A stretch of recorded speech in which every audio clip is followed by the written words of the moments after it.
Hi guys, welcome back to Astrophotography Quest. In today's video, I'm going to be showing you how to punch up your astro images in Photoshop. Alright, without further ado, let's get started. Let's go hop on the computer. Alright, so the first step, in order to punch up your images, go to Filter, Camera Raw Filter. This will allow you to play with all the controls and make things look poppy and punchy. Alright, first I would like to go to Texture, and we're going to boost the texture a little bit. As you can see, this makes things more texturized and more defined. I'm just going to leave it right there. For clarity, I'm going to turn it up a little bit.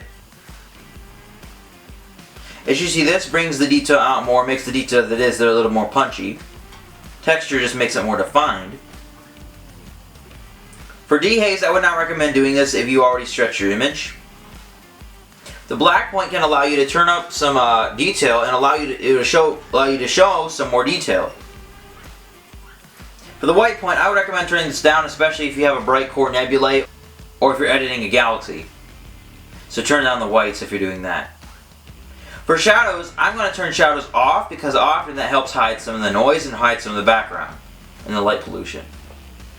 Next, I am going to keep highlights the same. Highlights is basically the bright parts in your image. Saturation is how much actual color is in the image. The next thing we'll want to do is go to detail. We're going to do some noise reduction.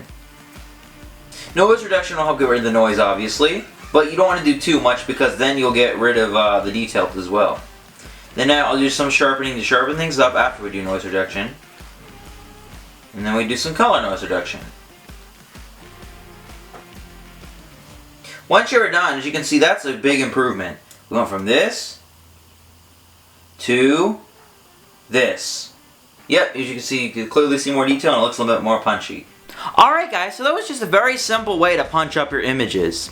Alright, if you enjoyed this video, please leave it a thumbs up, and if you like my content, please subscribe. If you have any questions or comments, please leave them in the comments box below. Anyways, until next time, clear skies.